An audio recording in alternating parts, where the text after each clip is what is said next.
Welcome to A Basic Introduction to Mechanical Ventilation.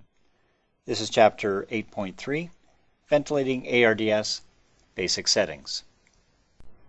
By now you've probably heard the term ARDS-net ventilation. This is actually an acronym for a group of researchers who first developed the lung protective ventilation protocol. Over the years, there have been many other studies which have added to and contradicted some of the original findings. However, certain principles remain. Safe ventilation for patients with ARDS or low compliance focuses on avoiding high airway pressures, elevating the PEEP to keep lung segments open, and reduce regional variation in lung compliance and opening. If you follow these principles, you can't go wrong, and you will minimize further lung injury.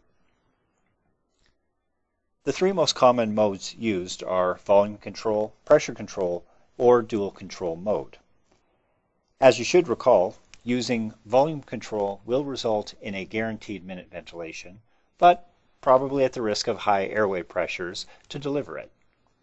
On the other side of the coin, pressure control will ensure the lungs are not exposed to high airway pressures, and it may improve ventilation distribution because of its decelerating flow pattern. But the volume is no longer set and can change abruptly. There is no proof that one mode over the other is better as long as you're smart about it. If you choose pressure control, then aim for a peak airway pressure less than 30 centimeters of water, which is generally considered to be the safe upper limit for pulmonary pressures. When using volume control, you should aim for a lower tidal volume of 6 to 8 milliliters per kilogram. The weight used is ideal body weight based on the patient's height, which estimates the lean body weight. Since adipose tissue doesn't generate a lot of CO2, there is no point in driving more minute ventilation than absolutely necessary. It is generally a good idea to check the plateau pressures when on volume control mode, and especially if your peak airway pressures are greater than 30 centimeters of water. However, the airway contribution to the total airway pressure is usually minimum. There is usually not a lot of airway resistance in ARDS, and the total pressure tracks the plateau pressure usually by only a few centimeters of water. Your respiratory rate settings should be chosen to try and maximize minute ventilation and patient synchrony while avoiding intrinsic PEEP from incomplete exhalation. PEEP setting is so important that we're going to cover that separately. Now, you may be feeling a bit cheated that I haven't given you a step-by-step guide. The point is to use your head and understand the condition and respond appropriately rather than just using formulas. Remember the following guiding principles. 1. Adjust ventilator parameters based on the patient's state and not protocols. Patient safety and comfort are paramount. Second, prioritize preventing ventilator-induced lung injury over maintaining a normal carbon dioxide level and oxygenation.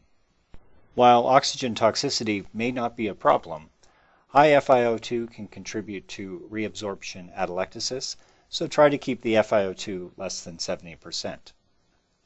Third, look for other contributors to high airway pressures that functionally increase chest wall stiffness.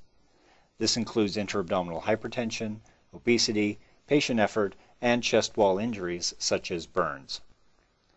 Fourth, monitor hemodynamics during ventilator manipulations, including cardiac function and volume status, to ensure there is adequate oxygen delivery. Fifth, minimize ventilatory demands by sedation, analgesia, and paralysis when necessary. Sixth, fluids may be needed in the early phase of inflammation when the capillaries are leaky, but should be scaled back quickly. Remember, dry lungs are happy lungs.